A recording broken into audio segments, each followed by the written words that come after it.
Welcome to another episode of Nerding Out with Viktor. Today, we're thrilled to have a special guest joining us, Eben Upton, the visionary founder of the Raspberry Pi Foundation. Eben and I go way back. I think we first connected in person at a Raspberry Pi event in Cambridge after exchanging numerous emails. In this episode, we'll dive deep into everything Raspberry Pi, so get ready for the fascinating insights and stories from Eben. It's fantastic to have you on the show. Welcome so much.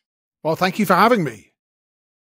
Well, so maybe we can start with just people not familiar with you and the Pi Foundation. Just kind of give, I guess, the origin story of how things started. Yeah, it's a scarily long story now, I guess. And I've been telling the story for most of the history of Raspberry Pi.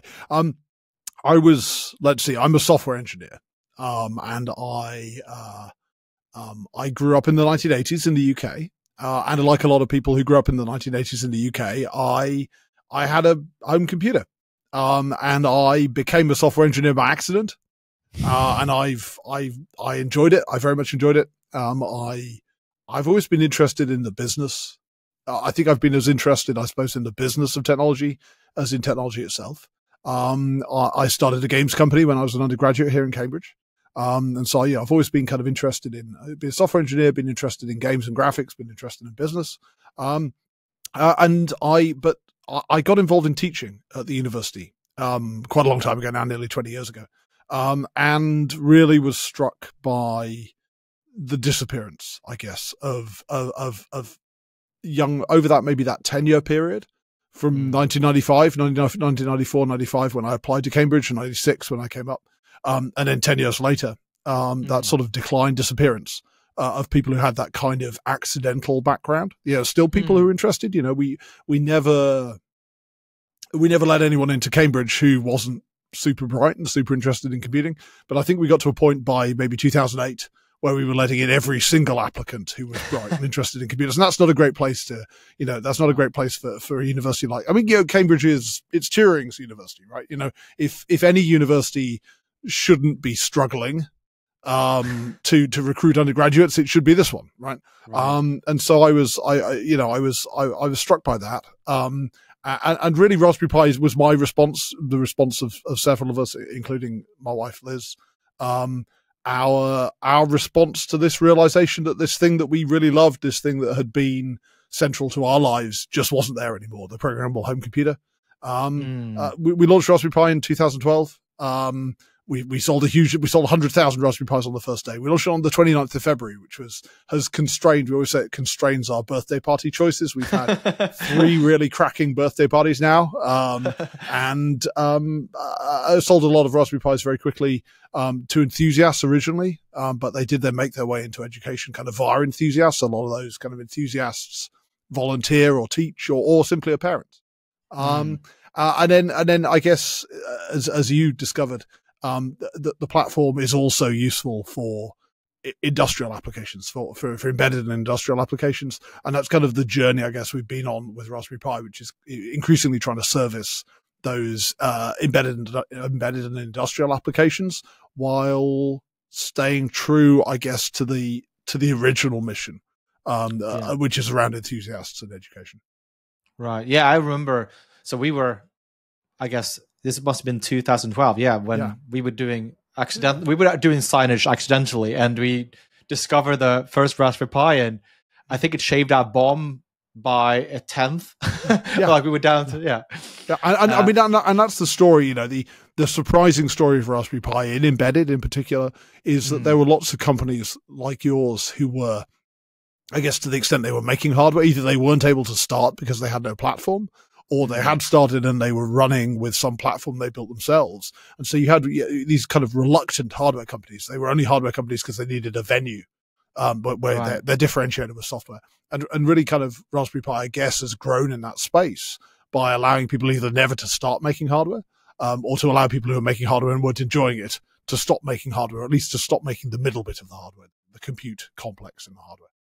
Yeah, because I remember we did look at, I think, was it NVIDIA had one of the chipsets you can build, but even if you were like a small company, like the MOQs were completely unrealistic unless you were like a multinational, essentially. So it was a complete game changer back in the days, right? Yeah, that's it. I mean, if you're building, even today, if you're building, obviously there comes a scale point where a lot of our thinking at the moment around how we evolve the business is how we develop an offering for people who are at those higher volume points where it starts to become realistic.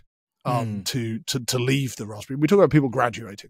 And we've relaxed. We don't need people to, as long as we have a steady flow in the industrial space, as long as we have a steady flow of new people coming through with new designs, it doesn't necessarily matter to us that some people, so it's a source of pride for us, a source of joy that we bootstrap people to a point where they can depart our ecosystem. But I think increasingly, you do get these people, once they get out towards maybe 100,000, if you're making 50,000 units a year of something, it's almost never the right thing to do to build your own compute subsystem. You should always outsource. And to the extent people do outsource, we obviously we think that we're a good candidate for that. But a lot of the work we do now is about how, when we get those people to get into that 50 to 100,000 unit stage where they make that second make versus buy calculation, we win the first make versus buy calculation. It's how do we keep people with us? What services, what products, sometimes customized products we can offer people at that volume scale, which give them a reason to stay with us. No, still not to the million unit range, but out into that 400,000-500,000 unit a year range.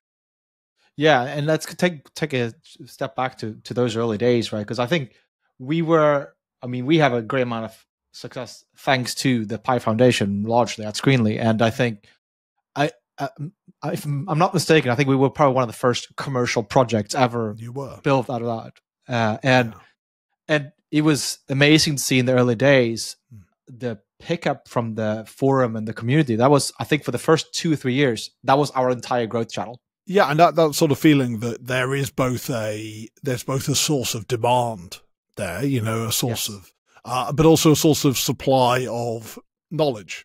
But one of the advantages Raspberry Pi has lucked into, I guess, is, if you're selling 1 or 2 orders of magnitude more product than the next largest product in your class, if you have a problem with if a customer has a problem with the platform, generally somebody else has had the same problem in the past, and either they figured out how to fix it or we figured out how to fix it for them. And so you've kind of got that virtuous cycle. Absolutely.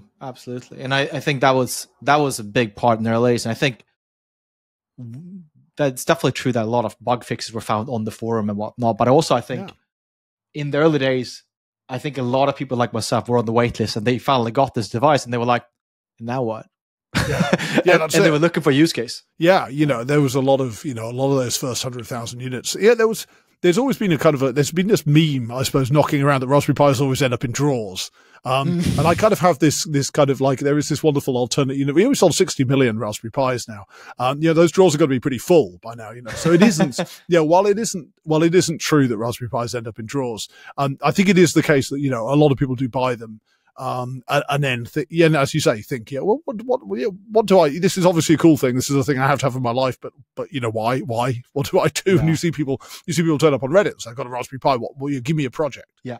That's another thing where, you have this huge supply now, obviously, I think even the strap line for the subreddit says something like not just Kodi and Magic Mirrors, because Kodi and Magic Mirrors are the kind of the projects, the first things that people get pointed to when they Pi out of the box.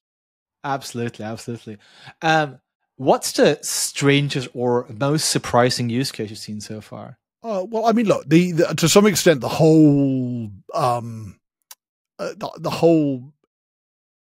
enthusiast. I mean, the whole thing is surprising. I think that's the first thing to emphasize. Right. The whole thing is surprising, right? Because this is remember, we're trying to get. You got 200 applicants to computer science, so you're trying to get 300 applicants to computer science, right? So you're thinking, well, 1,000 units in the hands of the right 1,000 kids, you get a 10 to 1 success ratio, 10 to 1 success rate, you get the extra 100 kids, right? So anything done with a Raspberry Pi that isn't some very structured, Cambridge-centric, possibly open day-centric farming of these things out to people, still in the back of my mind seems strange and unnatural. to me. In terms of the sort of things that people do, I think there's a whole strand of Maker Pro business. This idea that people buy Raspberry Pis to build their own personal passion projects, and then they go on social media and they talk about their passion project, and suddenly they realize that there's a market for this. So I think that kind of that we talk about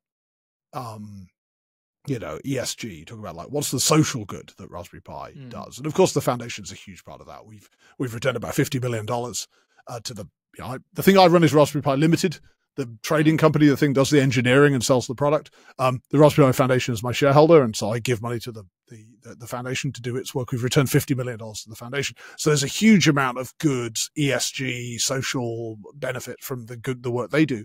And of course, we also think that there's a social benefit when we sell a Raspberry Pi to a child.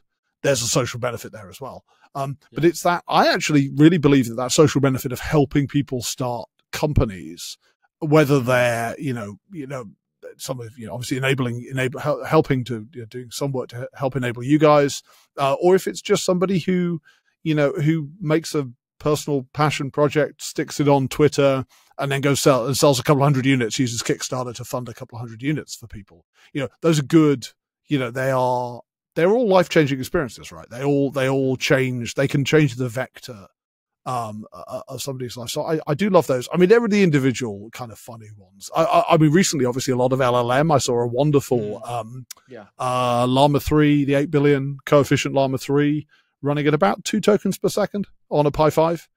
So I think what's nice is, you saw as soon as the Llama stuff leaked last year, you saw people running original Llama on a Pi 4, and there you were getting, a token every 7 or 8 seconds. And so what you've seen this kind of big jump in performance, say 3x or more jump in performance between Pi 4 and Pi 5.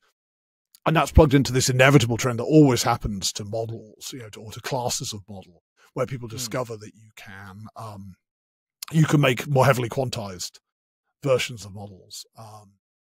You can make more heavily quantized versions of models. You can make more sparser models,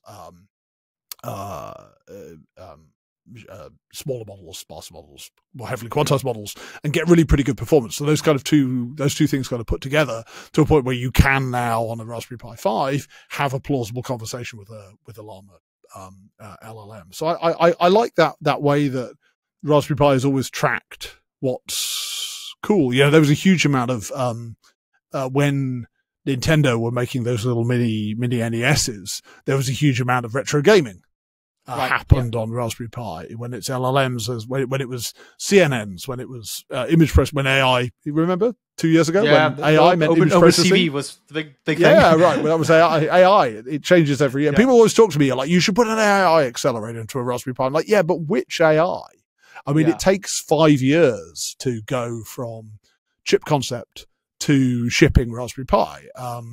The 2712, which is in Pi, 2712 was in flight when COVID got loose. Right. It was in development when COVID got loose, right? So these are hugely long projects. And that's really only, you think the Transformer paper is from, the original Transformer papers from 2017 or 2018. So in practice, Transformers were maybe a year old at the point where we started that chip. So there is always that change. But you sort of see, Raspberry Pi was tracking what's cool. And that's, today, even today. And that is wonderful. Yeah. That's definitely true. There's always a Pi angle. And if you write a blog post or you do anything, if you put in Pi in there somewhere, that always drives a bit more traction. Yeah. Like Hacker News. Yeah. Right. Cool. So, we talked about the surprising use cases. Let's go back to, you mentioned COVID. There was obviously a massive supply chain crisis that happened to everybody around that era. Talk to me a bit about that, because that was obviously something that affected both of us pretty severely. Yeah, I think it's good to emphasize it happened to everybody. There was occasionally you would meet somebody who seemed to believe that it only happened to Raspberry Pi. Right. I remember sitting there reading some of these comments online on a day where we were re-roofing the little barn, large shed at the back of my yard, and the only way we've been able to get wood battens for the to build the roof structure, well, to build the tiles would mount onto, was to go down to the roofing yard at 6 a.m. and buy these from a junior employee. Buy these via a junior employee, because he knew that as soon as his supervisor turned up, his supervisor would say, "No, you can't buy those roof battens because it's also a roofing company and we need those for our roofing stuff." Yeah, so you literally could not buy wood. Right. And wood grows on trees. So this doesn't grow on trees, or does it? So this was an omni crisis. And unfortunately, of course, semiconductors were particularly affected. This world where, these pictures of huge kind of car parks at, Volkswagen, where they were building, they had the one engine management computer and they put it into a car. You build a car, put it into the car, drive into the parking lot, take it out of the car, bring it back in, put it in the next car, drive that car into the parking lot. And you have these vast supplies of cars waiting for engine management systems. So, it hit us, I guess, for almost exactly 24 months from March of 21 through to April of 23. Those were the bad months for chip supply, I guess. And in terms of sort of the peak impact on end users, was sort of in the second half of 2022, early 23, I guess. It really was the kind of darkest before dawn. We did 1 million units. If you think in a good year, we'll do maybe 7 or 8 million units. We did 1 million units in the first 4 months of last year. So an annualized rate of 3 million units. So it really was dark. And then suddenly April, May last year, it's just turned on like a chip supply turned on in April. So finished goods supply turned on in May.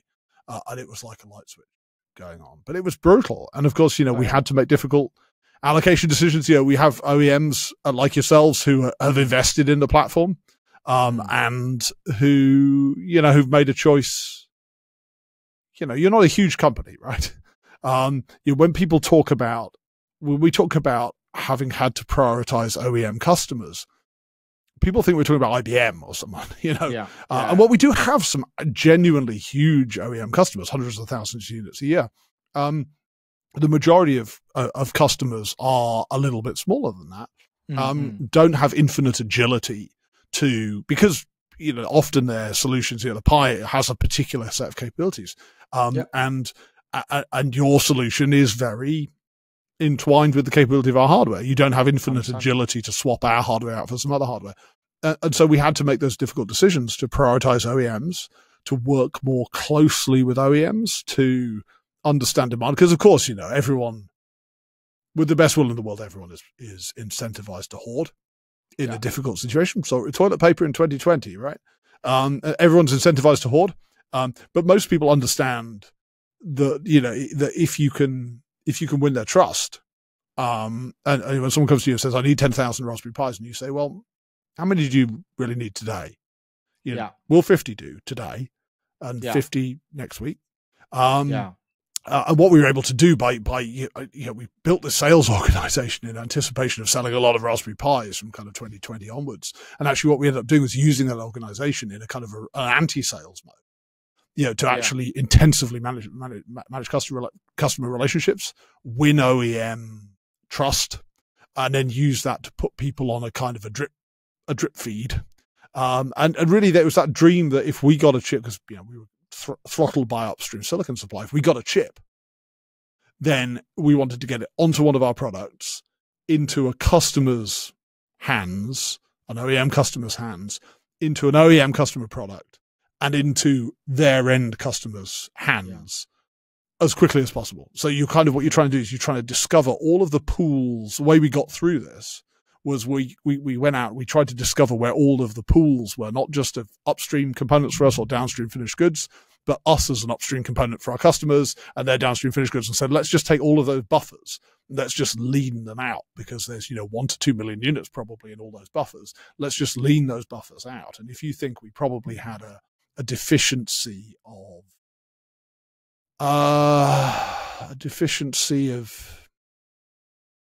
3 million units, maybe across the crisis. insofar as we were able to find 1 to 2 million units through that kind of activity, it really did help. It helped mitigate the impact, for everyone. And I think definitely the sales organization has improved a lot, at least from my experience, has become a lot better as well. Our relationship has definitely improved a lot as well. Yeah. It was a bit more chaotic before, and now it's more structured. So that's a good thing on our end. I mean, they're an amazing team, and generally mostly very young people in that team. It's probably the youngest average, and we do have a few pretty senior people, but they're mostly very young, incredibly bright people. Really, I think we always think we're pretty good at finding engineering talent here, but I think that what Mike has been able to do is he's really found this very rich seam of very intelligent, very capable, very motivated young people to staff that team. Yeah. But that decision to prioritize OEMs were definitely a controversial, like the internet blew up, right? A lot of people were screaming, but that was, I mean, from my vantage point, obviously I'm biased, but I think that was would you like me to have done something different? No, I think that was the right call both from a commercial perspective and from I think it was the right call from a moral perspective. I think, look, it was horrible. Yeah. But as I say, people think you're talking about IBM, and you're not. You guys are big, and you guys are very big by the standards of our OEM customer base. We have a lot of people who just need 50 Raspberry Pis a year. Yeah.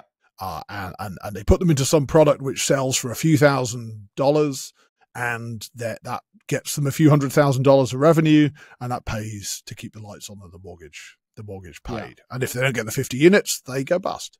Right. Yeah. And it was really hard for me to turn people like that away. Yeah.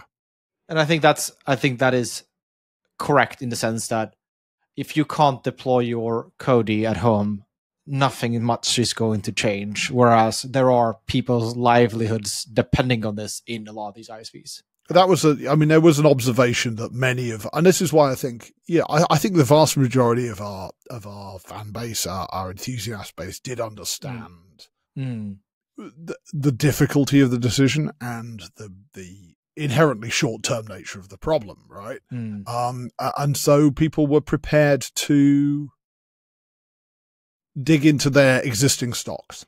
Because that's the other, in the enthusiast side, that's the other big pool of inventory, right? We talk about them going in drawers. They don't go into drawers, but many of them go into projects. Yes. And one of the things that drove the sort of surprising sales rate of Raspberry Pi, I think, was people putting Raspberry. But it was so cost effective that you could put it into a project, and then when you were finished, you'd leave it in the project to buy another Pi rather than scavenging it out of the project. Yeah. And that did mean that there was a lot of inventory. And so there was quite a, a thing I observed quite a lot on Reddit was people talking about their attrition rate. So people talking about where we did our best to communicate to people and give them an idea of, and I think it did go on for 6 to 9 months more than, I think when we first communicated to people, we gave people an idea over in mid 22, and it was in the end over in the second quarter of 23. But you saw people looking at what we were saying and looking at the rate at which the number of Raspberry Pis they owned and the rate at which they were destroying Raspberry Pis by sticking 12 volts on them, and saying, look, this is what the end of the road looks like for me. I think I will exhaust my stash in 15 months time. Yeah. Please be back in stock in 15 months time. And so look, it was a horrible situation. It is not a, it'll never be something that it's one of those things where you make the least bad decision. They're all bad decisions, and you try. I think that's the right lens. You try and make the least bad decision, and you can sleep at night because you think, well, actually, was there a better thing I could have done today? But it was a once in a lifetime, probably once in an industry. There has never been anything. There have been cycles. I remember when you couldn't buy MLCCs, 2017. You couldn't buy caps. The cap vendors were swagger into your building. Do you want to buy some of my precious 100N caps? So there are always cycles, but I think that this is a super cycle. This one is as bad as it's ever been since the invention of solid state electronics. So that's quite, so to have come through it at all, for us and for our OEM customers and for our enthusiasts and for the educational mission, survival is victory, right? Yeah, and we survived, and we got Raspberry Pi 5 out at the end of it. And that was the one thing I am proud. There's not a lot to be, there's a lot to be, to not feel unproud of. The thing I actually feel proud of is that the team here kept doing engineering all the way through the painful, in parallel with doing availability engineering, where it's not just the big silicon. Occasionally a 10-cent thing would go out of stock and you have to work around it. So in parallel with doing the availability engineering, they did the big stuff as well. And that was, so we're 6 months out of the, in September last year, we're kind of 4, 5, 6 months out of the kind of most brutal shortage. And we launched Pi 5, which was amazing, right? And it was just the best day. Yeah, absolutely. And let's go back to the supply chain a little bit. So I believe it was the Pi 4 was somewhat reshored and made in the UK, brought back to the UK. Talk a bit about the decision and the thinking around that. Yeah, we reshored. We're really unusual. You have a lot of companies that start in the offshore as they go to volume. And actually, I think that's modestly insane. The generally what happens, at least with a low to medium touch product like Raspberry Pi, in terms of amount of human fettling required to get it out the door, once you reach a certain volume, you can justify massive investments in automation. And once it's a fully automated process, it doesn't matter where the robots are. They can be at home, or they can, as long as the electricity is fairly cheap, which is not always nailed on in Britain, but as long as the electricity is fairly cheap, then it doesn't really matter where the robots are. So we started reshoring in 2012. Quite a labor-intensive process at that point, but with a little bit of automation to South Wales. And then by 2018, 2019, almost entirely reshored. Obviously, hugely valuable for us during COVID, because if you lose access to your factory, what are you going to do? You can't go to your factory for 3 years, right?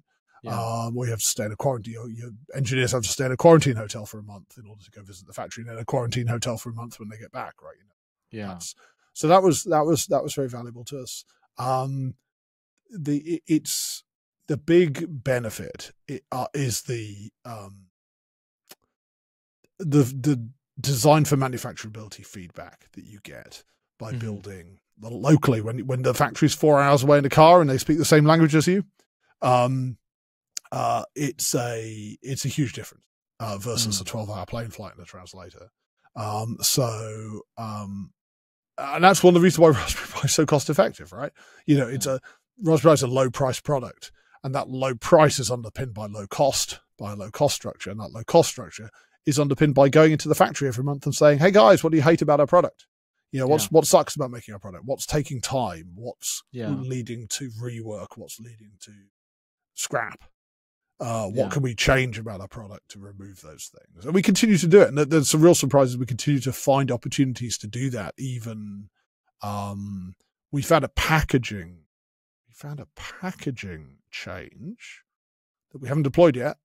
Roger Thornton, who runs our application engineering team and compliance team, found a packaging change that will save us $300,000 a year. Wow. 5 cents a unit, something like that, on most of our products.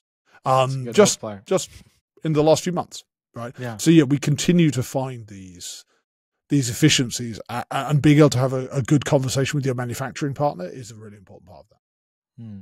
But so all the components, how much of the total BOM is made in the UK? Because I would imagine the assembly is in the UK, but in some of the PCB manufacturing, but there are still a lot of components that are essentially every single component is made offshore. Yeah. Cardboard box is probably made in the UK. The Pi 400, the plastics are made in the UK, so the plastic bases are made in. We do a lot of injection molding here. It turns out, again, a little bit like electronic. Light industry is a thing that Britain's really good at. And so we do our injection molding in the UK. We do our PCB manufacture. We do our PCB assembly. PCBs themselves, the actual substrate, is manufactured in China. Most of the semiconductors are either manufactured in Taiwan for logic, or either Korea, South Korea, or North America for DRAM. Electromech is mostly so connectors, PCB, mostly China, mostly PRC. Power supplies are Cambodia, interestingly. So KTech build our absolutely massive facility in the middle of nowhere in Cambodia. So yeah, it's quite a although final assembly is UK, there isn't the upstream supply chain here to sustain much more than cardboard box manufacturing. Because I think that's what people don't really understand about electronics. Well, a lot of people outside the industry, I guess, outside in electronics manufacturing, like you can't make these components in Europe or in the UK in particular. Like it's just impossible. There isn't a possibility to do that. Yeah, semiconductors are particularly challenging. We do semiconductors. So we make our own chips now, right? So that's the big change in the last few years. Is we've gone from being purely a consumer of other people's silicon, admittedly often silicon that we've been deeply involved in, where we've been deeply involved in the design in one way or another, to being a silicon manufacturer ourselves, and that's fun. So we fab those with TSMC in Hsinchu, in Taiwan. We package them either in Taiwan or some of our lower cost products, and the microcontroller products we actually package in Ipoh, in Peninsular Malaysia. Which is great for me actually, because Liz's family are from very near Ipoh, that's kind of fun. So I haven't actually been to the factory. I haven't been to the packaging, the Ipoh packaging plant. So that's on my list, I think, for things I would like to go and do fairly soon. Very nice. All right, let's talk a bit about the Pi 5 and kind of the future roadmap. One thing that I very much welcome from the direction of the Pi Foundation movement is more towards open standards, right? So adopting Video for Linux, for instance, for the graphics interface is a big, that makes a huge difference in terms of people like ourselves and moving towards open standards. Maybe speak a bit about the philosophy and the direction of adopting more open standards, I guess. Has Gordon shown you the latest set of Wayland demos?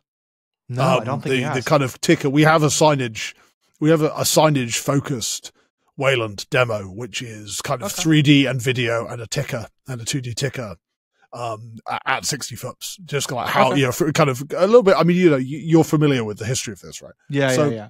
Broadly speaking, the history of multimedia, in particular on Raspberry Pi, is that we used to use a bunch of Broadcom proprietary interfaces for driving the multimedia subsystem, and so that meant video decode, video encode and decode, camera processing, 3D, and display composition. And broadly, those APIs were OpenMax. Some of these are standards-based. So OpenMax, for example, is standards-based. So OpenMax or MAML, which is kind of a simplified OpenMax for video codec and camera. I think, or DispManX for display composition, and OpenGL, but a kind of a remoted OpenGL. And the interesting things about OpenGL is that it is very amenable to being effectively serialized across a FIFO. And so what we would do is we'd run the OpenGL subsystem, we'd run the OpenGL state machine inside the VPU, so that the closed source blob. This thing gets called the blob sometimes on a Pi. I could talk at length about fear of the blob, and that I think often people who are afraid of the blob imagine that their PC is a lot less blobful than it actually is. You do have a management engine with the blob on your PC, and you don't know what's the source code of that. BIOS. I had an episode with Core Boot guys, for instance, talk about BIOS tests just a few episodes ago, and I guess that's a good example of blob that you have no idea what's in it. How can I be safe on my x86 PC when there is this piece of closed source code that I don't understand? Anyway, sorry. There is a blob, and this is this thing called start.elf, which is a big VPU program, a big closed source proprietary VPU program, which provides the device side element of all of these APIs, which are basically serialized and piped over a subsystem called VCHI or VCHIQ. From Linux host land, from a bunch of Linux host libraries through the kernel across to the so everything in a Pi 1 in 2012 is kind of done by remote control. HDMI mode negotiation. It makes for a very nice platform, actually, particularly for people who want to do bare metal programming, is that the thing comes up with a frame buffer, right? By the time the ARM is out of reset, it's already negotiated a display mode for you with the television. Which is great in a lot of ways, particularly when you've got a little processor, you've got an ARM 11 in there. It's quite nice not to have to worry about that. TV service and Discman X and some of these other APIs provide you with a way of renegotiating if you want to renegotiate, and kind of all is well, but all is very proprietary and non-standard. And so the direction of travel really has been, as you say, towards a standards-based approach. So rather than probably try and get them in the right order. Probably the earliest of these is the move to Mesa for to drive the 3D. Emma Anholt joined Broadcom, worked for me at Broadcom for a while, and did some of the early work on this. Igalia now do maintain the stack, maintain and progress the OpenGL and Vulkan Mesa stack for us, which is kind of fun. And then you have moving to kind of KMS world for controlling display output, as you say, video for Linux world for sort of stateless V4L world for controlling codecs, even the legacy codecs, so H.264, modern codecs. So from Pi 4 onwards, there's a HEVC codec, which is a modern codec developed at Raspberry Pi that was designed to be driven from the ARM from the get-go. So you have this kind of gradual depletion of the stock of things that are inside the blob, that are controlled from inside the blob, to the point where on the Raspberry Pi 5, really, it's only clocks, power, and reset. And everyone needs, all decent, all sensible, I believe a bunch of Intel chips actually have ARM cores in them now that do ARM microcontroller cores in that do this stuff. So everyone has, large chips don't tend to come out of reset they don't tend to have the big cores be the first thing that comes out of reset. Almost always I've done a bunch of chip architecture in my career. Almost always you have some management processor of some sort that comes out of reset first and gets the world ready, sort of John the Baptist processor. That doesn't come to such a sticky end. But we'll maybe set up the DRAM. Maybe they'll set up the DRAM. It'll fetch a next stage bootloader. It probably won't negotiate an HDMI mode for you. That's probably a bit excessive. But so really, that's what the VPU, the closed processor, has been beaten down to almost it's still present. It's a very antique piece of hardware. It's still present in 2712 in the Raspberry Pi 5 chipset. But it's been relegated to this microcontrol type world where it's, it sets up DRAM, loads a second stage bootloader, and then sits there providing clocking services, monitoring the temperature of the chip and reducing clocks if things get too hot. Those kind of, some of them are slightly safety critical processes that you don't necessarily want to, you want those processes to continue to happen even if the OS crashes, even if the big OS goes away. It's a kind of a watchdog world. Yeah, it's funny you mentioned the frame buffer, because we are only just now in the process of migrating our entire space to Wayland. Right? We've been using frame buffer since inception, really. Yeah, and I mean, I think I've used Discman X in the past, right? As the way first class way to get to drive a composition hierarchy until really quite recently. Was to use Discman X. certainly until sort of 2019 was Discman X. The demo I mentioned, as I say, one thing we do more of now as we have more software resource is to provide reference examples for, if you think that your world often consists of some video content, increasingly, of course, I know your world a lot of it consists of HTML5. So a lot of what we do is about making the browser run well. But to the extent that you have custom players, often you're putting together some 2D content, some 3D content, and some video content into a single window. And where historically we would have made a Discman X example to show you how to do that, the example I saw the other day that I need to make sure that you have your hands on is the same thing, but using the modern Wayland composite. Yeah, I think we even had the Pi 1 running in frame buffer at 60 FPS with transitions and video.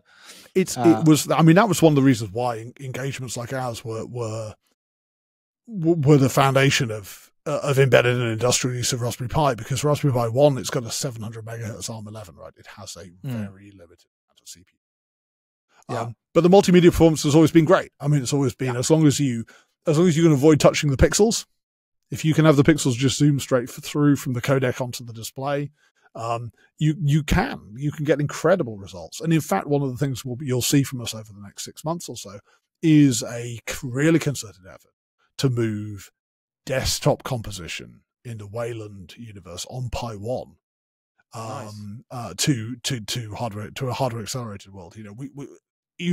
A distinctive thing about us is that we continue to sell old products. So we continue to sell. We sold 50,000 Raspberry Pi 1s last year, which is kind of fun. And we also continue to support the modern software stack on older devices, and to care about performance and to care about delivering performance uplift. We sold between 5 and 10 million. I don't have the numbers at my fingertips, but we sold between 5 and 10 million units of Pi 1. We sold well over 20 million units of Pi 3. Those are still in the field. They're not in drawers. They're not in landfill. We continue to care about eking more performance out of those devices over time. We have thousands of Pi 3s still in the wild, right? Yeah. So it's a workhorse, right? I don't know if you noticed in Embedded World, we pushed the EOL date for Pi 3 to 2030. So it had been set at 2026. And it's a workhorse. We still sell 1 million plus units a year. Now, when are we? We're nearly 5 years after we launched Pi 4, and we're still selling these huge numbers of the predecessor product, and it just didn't feel right. It's something like 2x so Pi 3 alone, as 3 and 3 Plus alone, have sold more than twice as many computers as the Commodore 64, right? And as you say, there are still huge numbers of them in the wild, and it just doesn't feel right to do a kind of a forced transition of people from that world that they're happy with up to Pi 4 and Pi 5. Absolutely. That brings me to a natural transition to my biggest pain point with the Raspberry Pi, which is storage, as we've had multiple conversations about over the years. Will we ever see a non-CM or compute module with an eMMC slot, or like the Rock Pi has, for instance, you can slot on an eMMC slot? Is that something on the roadmap, or is this still going to stick to SD cards? Well, I would say that eMMC with a slot is just an SD card. There isn't a thing that makes eMMC intrinsically better than an SD card. I think that's what we've seen. I would contradict that based on my experience. The biggest, by far, failure point on the Raspberry Pi is the SD card by order of magnitude, right? And we've tried the most expensive, well, within reason, SD cards on the market. They will break after 2-3 years after proper usage. Whereas you do not see that with some kind of proper flash storage or eMMC, in my experience. That's interesting. That's genuinely interesting. I think we've had these conversations a number of times. I would certainly, that point about expensive, I think, is definitely the wrong direction.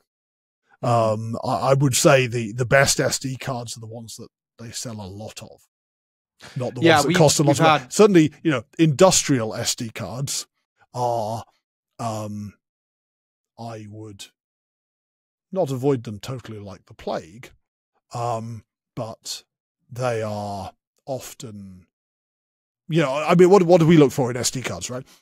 We look for power cycle. We look for power cycle volume. So we have a test rig and a typical, So the challenge with a bad SD card from our point of view is one that is not resilient to unplanned power outages. And I think it is genuinely true that there are a lot more people who make eMMC are thinking about industrial a lot. And so they are thinking about power outage, unplanned power outage. And I think it is probably fairly rare for someone to be in the business of shipping eMMC that dies when you cut it. The problem with unplanned power outages, right? You have your flash array, you have your NAND. And then you have the FTL, the flash translation layer, which turns that fairly rubbish storage flashes. NAND flash is a terrible thing. And it launders that into a block file system, into a block device. And the problem with so there's some state in the system, sometimes stored in other flash, which manages that mapping.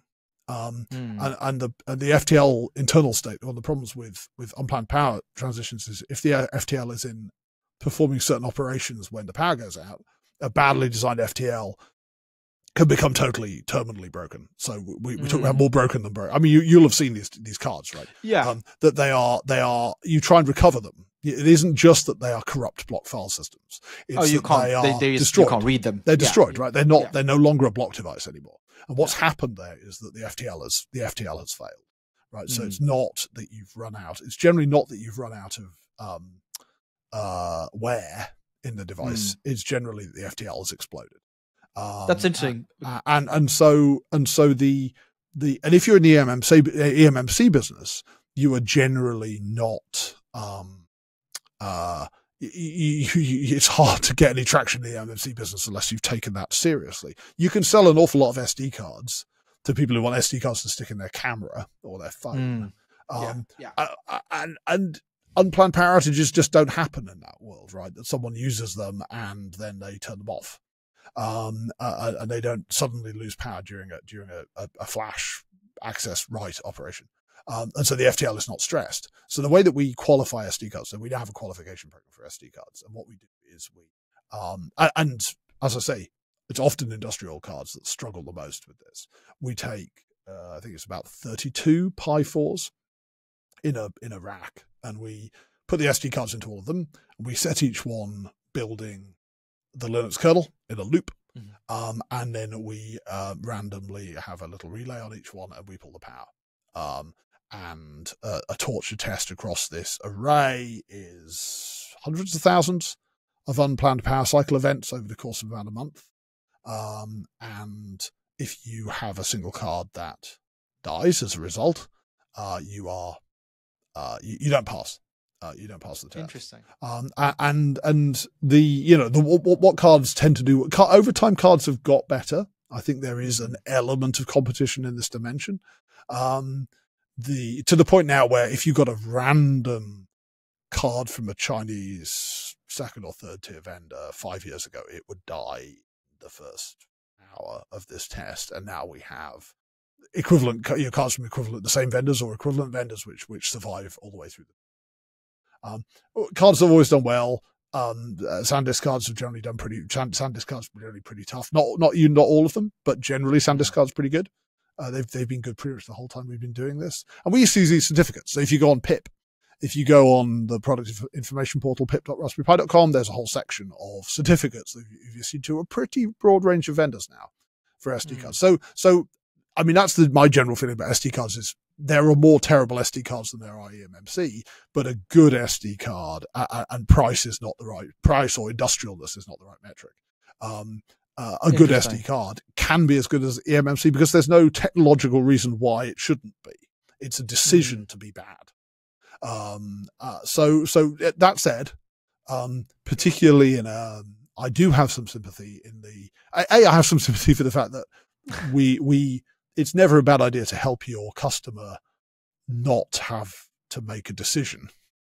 you're providing a service if you help. So compute module, we provide our customers with a service. Don't think about Flash. We'll think about Flash. And not requiring people to develop a competence in understanding this stuff is a thing.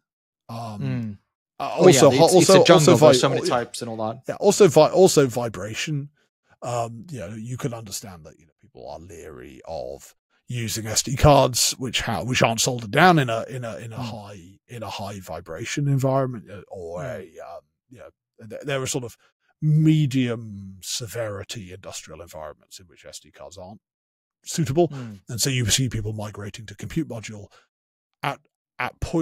under situations which for us feel economically suboptimal. It is harder to, it's more work to do to integrate a compute module, and therefore people tend to do it at higher volumes, but you see people go early, and one of the reasons they go early. So yes, I think there probably at some point will be it won't be socketed eMMC. I just think socketed eMMC is just a weird thing. But soldered down it's worst of both worlds. But soldered down eMMC on a big Pi, I think there's a reasonable chance that might well come to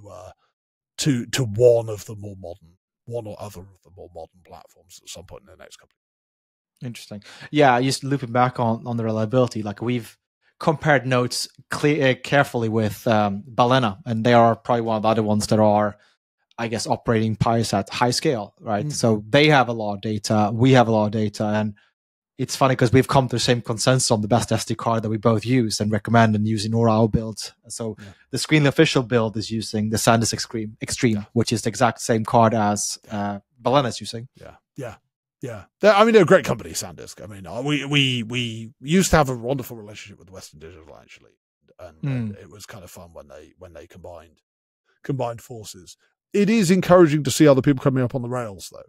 But it's that power cut torture test is just, you can have the best card in the world with the best random read ops and the best random write ops and great streaming performance, and it will just die after an hour in the rig, and you have to go back to these people who sent you a card. They're like, "Can we get a certificate for this card?" And I'm like, "This card is so bad.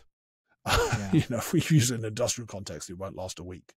Because actually, unplanned power cycling is a feature of the industrial world. Yeah, it's funny because I spoke to the SanDisk guys at MWC a few years ago, and I mentioned like our experience, like, hey, they use break, and they're like, no, that's unheard of. That doesn't happen. They're like, well, I have plenty of evidence suggesting it does, but yes, you got it. That's it. And I think, we're still big believers in SD cards, particularly the higher performance modes that are available in modern cards. I think I would love to be able to ship SD Express, and that hasn't really rocked up yet.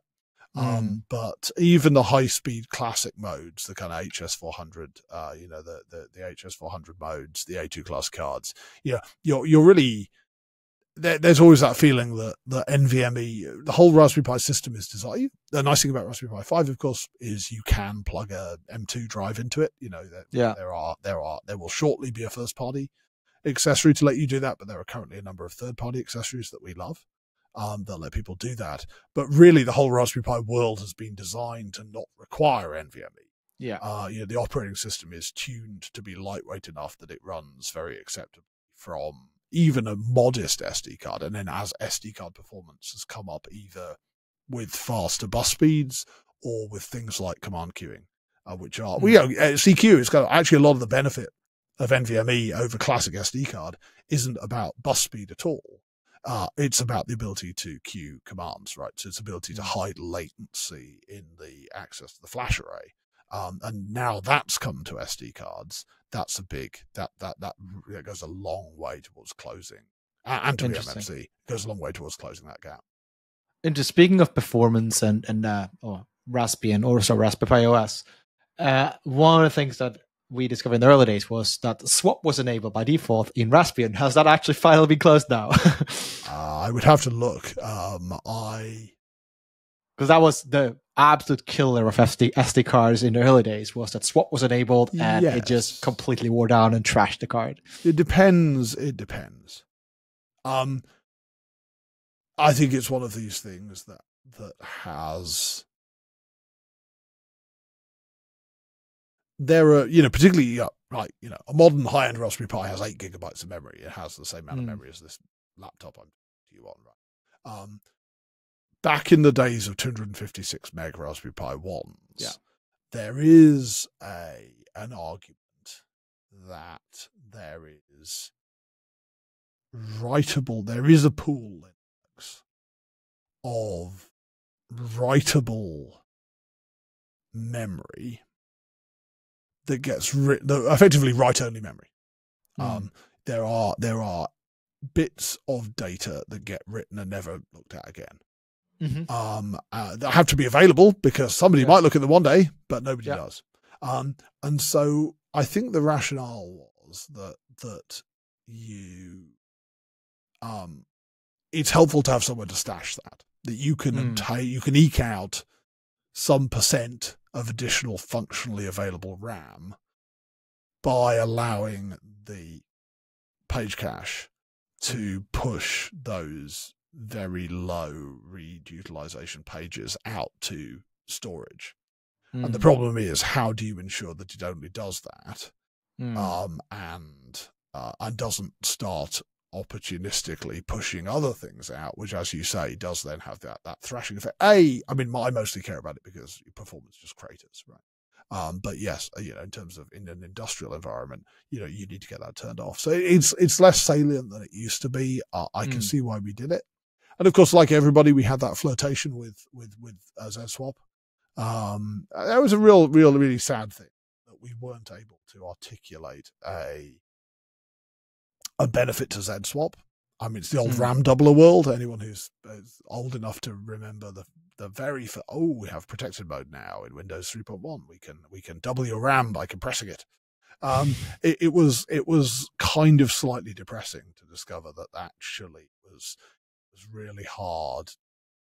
We didn't not try this, but and on your kind of 1 gig devices, there's also a pool. There's a pool of less. That pool. Perhaps the right thing to do, rather than writing it to a persistent storage, is to compress it and then stash it in RAM. And then perhaps there's a slightly larger pool of stuff which is slightly more frequently accessed, which also should be compressed and stashed in RAM.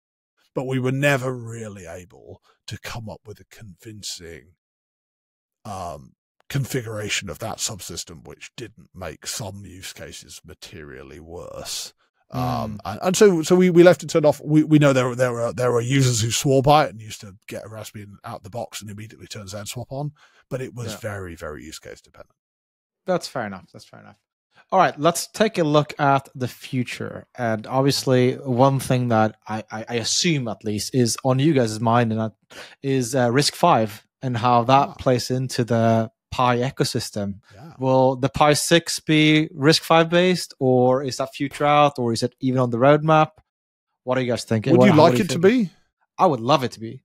Why? Well, I guess it's the concept of open hardware is very compelling from a security supply chain perspective. I think the challenge you have, though, is that it won't be open hardware, right?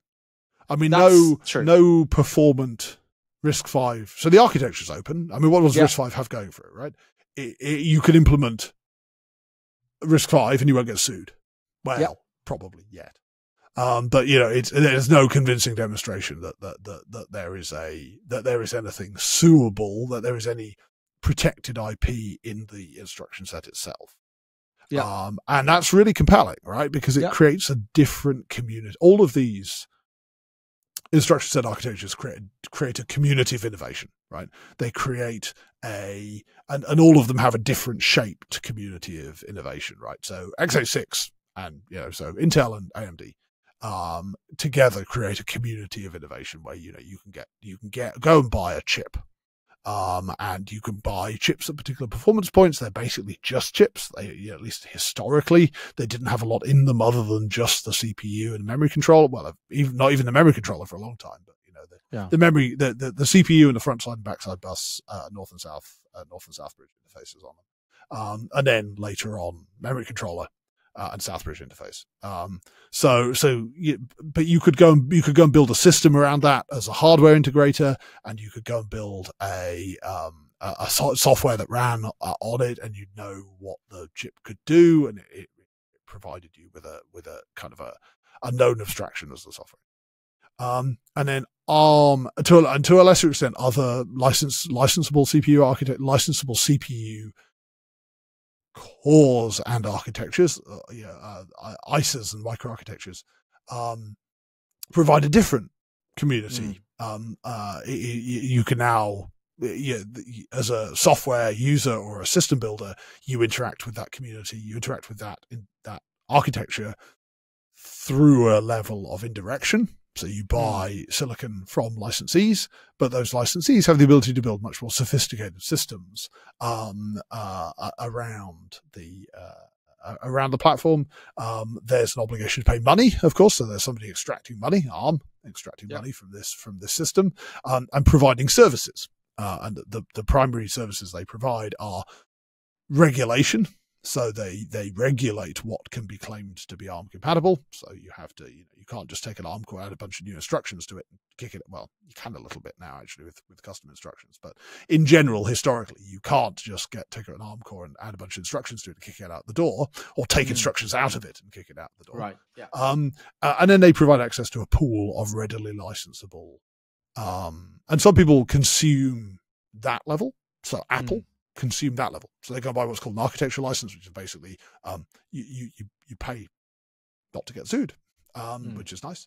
You license the right to make your own core that implements that architecture, or you go and buy, and this is what Raspberry Pi chips always been built on, the other model, which is where you go and license one of a pool of available synthesizable cores from ARM, and that's the other service they provide, a pool of good quality, known, verified ARM cores that you can integrate, right? And so that's a different shaped ecosystem of innovation, but it has many of the same properties, and that certainly up at the software level, you can rely on the system presenting a certain abstraction to you. And then RISC-V creates a new model where there's less value extraction. There's no value extraction at the architectural level. There's still generally value extraction at the core level. So for the first time in this world, what does this world add? Well, it adds a couple of things. It adds your ability to write your own core, and therefore the availability of quite a large pool of reasonable quality, freely available cores. So there's no extraction at the architectural level. There's potentially no extraction at there's no extraction of the instruction set architecture level. There's potentially no extraction at the microarchitecture level. Those are good things. Plus, you can add your own instruction. You can add your own instructions. You can mess around with the design, and that's absolutely fine. Downsides as a software user, there's not the you can no longer rely quite on the. It says RISC-V on the tin, therefore it's exactly like this. Right. It may be like this, but it may have some more instructions that you may come to rely on, and then discover that some other RISC-V core doesn't have those instructions. It's a much less orderly universe than the ARM universe. And also, the supply of licensable cores is not great, actually, compared to what you can get in the ARM world. And so and the decent cores are not free, right? Yeah. So and that means that they are closed, and they are less. They are no more or less, all else being equal, they are no more or less secure or than an ARM core. But right? Isn't that where the Pi Foundation could make a difference and make an open core for the future? We could. Vast engineering effort. Oh, absolutely. I mean, A76, which is what's in Pi 5, if that's not 200 engineer years of, I don't know what the number is. I have the occasional conversation with people, and the sort of number that I think I've been guided towards for a mid A70X class core is 200 engineers, right? You're making a core year, and you have a few hundred people working on it, and it's not from a standing start, right? Because you have the previous core to build on, right? You're standing on the shoulders of what you did last year, and so these are huge investments. And the fascinating thing about the ARM world is how cheap it is to participate, right? That you can get access to that for not huge sums of money. and then go do your innovation around it, build your silicon, start selling silicon, start building boards. It's not an expensive place to play, right? And so it's very hard for you to stand up and say, I think you're going to spend 100 years, because you could easily blow $100 million from a standing start. And now you look at the sort of amounts of money that RISC-V startups are raising. It's clear that you are talking about spending hundreds of millions of dollars from a standing start and you've got to go get that money from somewhere. So you've either, for us, we'd have to go raise it from investors, or we'd have to not give the money to the foundation, right? So suppose we made the money ourselves, you'd have to not give the money to the foundation. If we were to go make an open core and do it as a service to humankind, that would be $100 million service to humankind, which we would make at the expense of a charity that educates kids. I guess should I be doing that for it? That's a business question. I guess the argument for it is. I think when it's kids, I think when it's kids who'd be getting the money otherwise, then I think it's not a business. Fair enough. What I mean is, when that has happened, or if there's a pool of companies that do come together and do that foundation, the incremental benefit later on for each generation will be insane, because now we have a plumbing. And this is back to this idea of a community of innovation, right? Is what are the incentives? Yeah. You absolutely could imagine some cartel of consumers of coordination is the problem that capitalism solves, right? So coordination is the distributed attack on problems is what the price mechanism does, right? And it's been incredible. I mean, look around. Everything behind you there was built by that. Everything we have.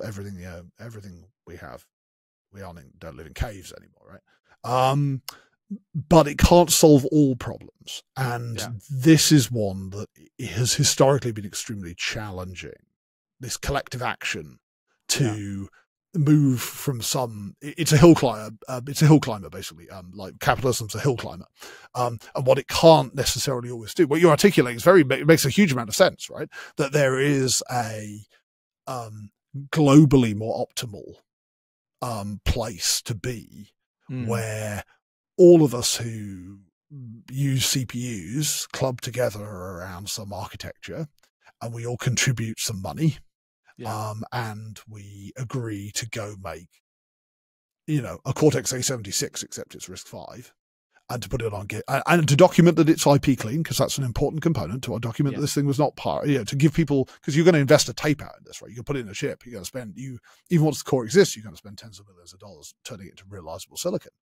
You could argue that one of the things you buy either from ARM or from a commercial RISC-V core vendor is IP certainty. Is some evidence that there's somebody who will guarantee you, who will write you a contract that says this thing is mine to license to you, and somebody you have recourse to in the event that isn't true. But suppose we all get together and we all do that work, and we produce not just a core, but some collateral supporting the core that demonstrates that the core is clean, and we put it on GitHub. And as you say, then thenceforth things will be wonderful. You are building on, then the next year's core becomes much easier to do. You're building on the shoulders of the giants. You unlock some distributed innovation.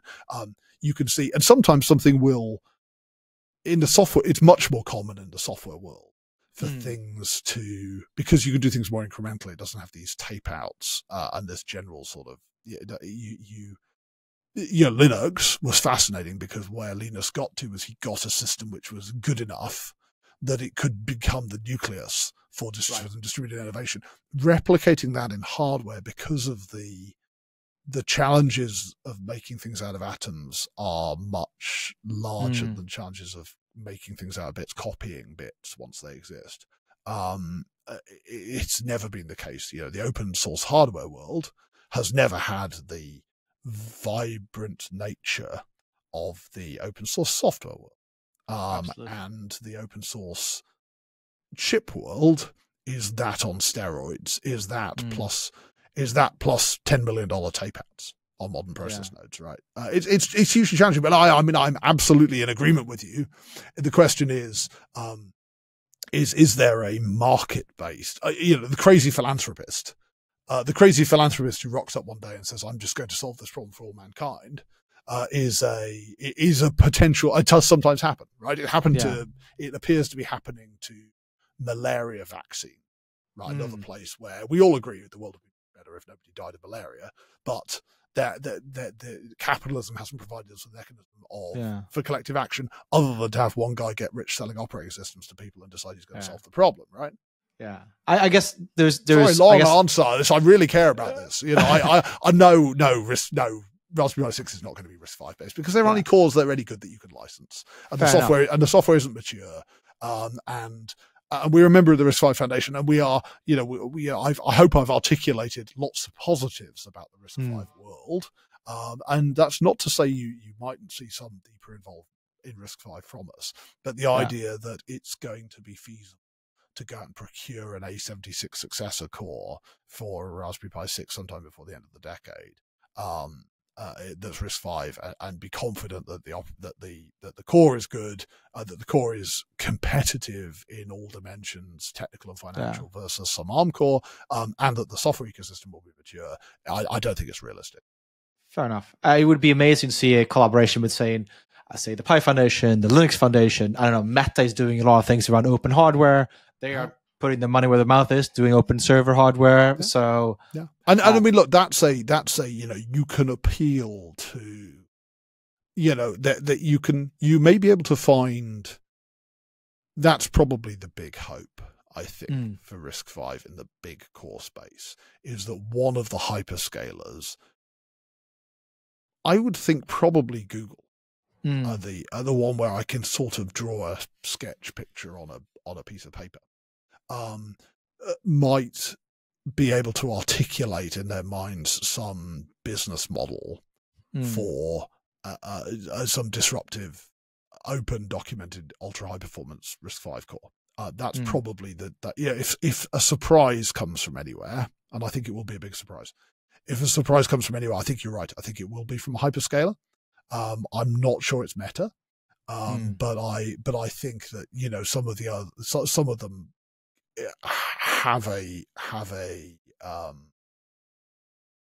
could articulate a strategic interest in driving commoditization in the core, in the microarchitecture and instruction set architecture, purchasing space. Fascinating, right? Absolutely. I mean, yeah, I guess that for me, the anti-goal for RISC-V is that it becomes another proprietary play with just a further layer up of the abstraction layer, right? Yeah. And that, you know, be sad, right? So, but look, we've been members of the foundation. RISC-V International as it is now, since very near the start. I wouldn't rule out some involvement, some sort of more deeper engagement with it. In the Pico, maybe? But well, you know, you can imagine. Yeah, I mean, you know, that certainly is a place where you could.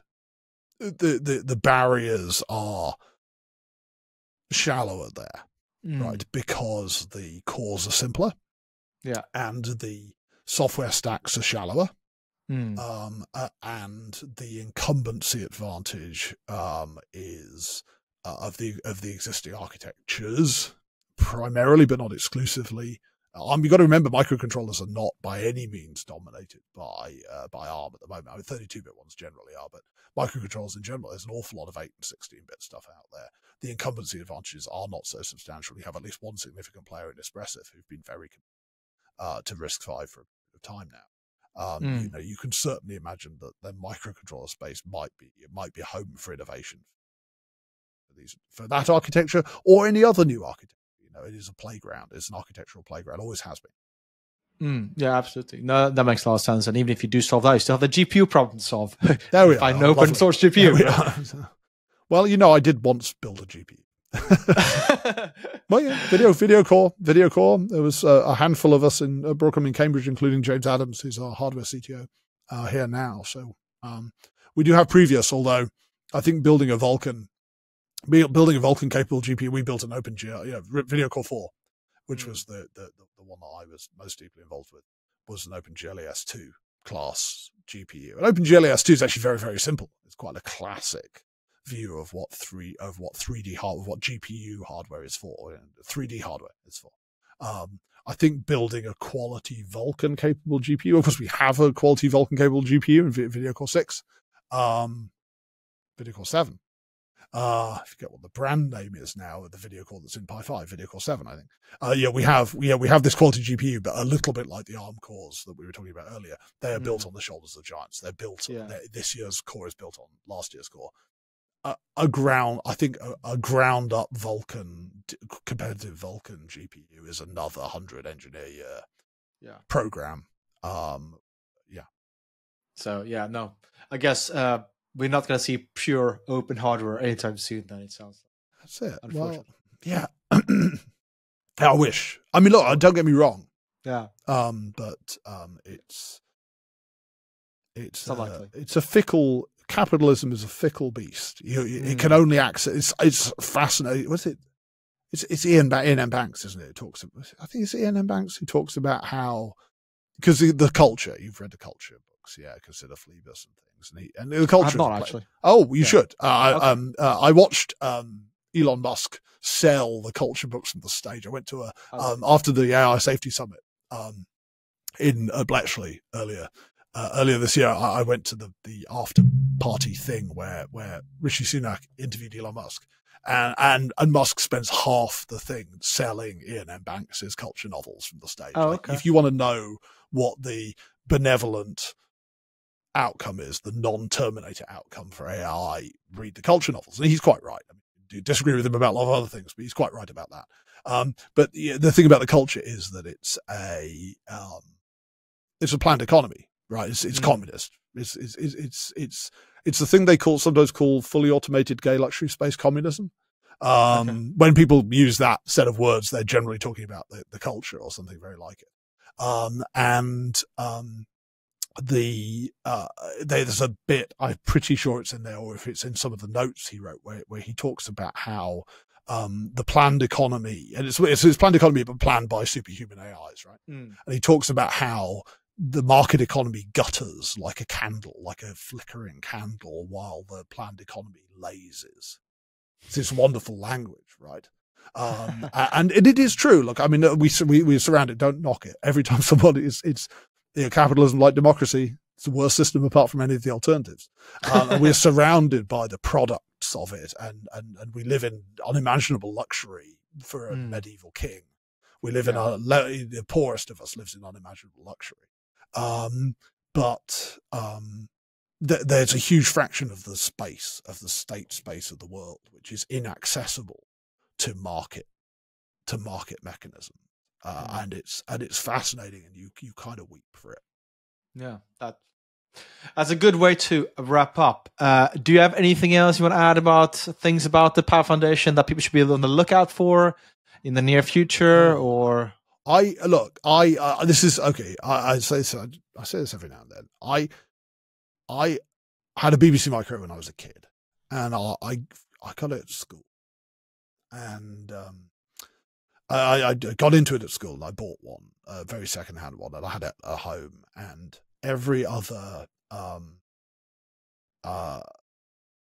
Friday night, I used to go to a computer club in my town in Ilkley, and I used to box up my Beeb in its polystyrene box and my black and white 14-inch telly and some stuff. I used to take it over, and at about 7:15 every other Friday night, a chap called Alan Drew would rock up in his people carrier at my parents' house and take me off to computer club, and bring me back at 9:30, or later on when I got a bit older, we would go to the pub.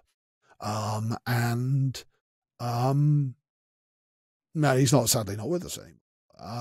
But I wouldn't have got where I got if it hadn't been for Alan and a few other people like him, often teachers, but volunteers as well, who paid attention to me, right? Who gave me a physical place to go, and gave me an audience for the things I did, and I was their audience for the things they did, and gave me, as a 10-year-old kid, 11, 12-year-old kid, a way in to this community that we're all part of very early, like much earlier than you get it into it if your route into computing is to study maths at school and computer science at university and then go get a graduate job. And I was into this world when I was still tiny little person. I've got a 7-year-old daughter, right? I mean, when I was not much older than her, I was surrounded by adults. People should go and be Alan Drew, right? Go be Alan Drew to some little 11-year-old squid who's probably as annoying as I'm sure was to these people, and just put up with them and answer their questions and talk to them like they are worth something, even before they are.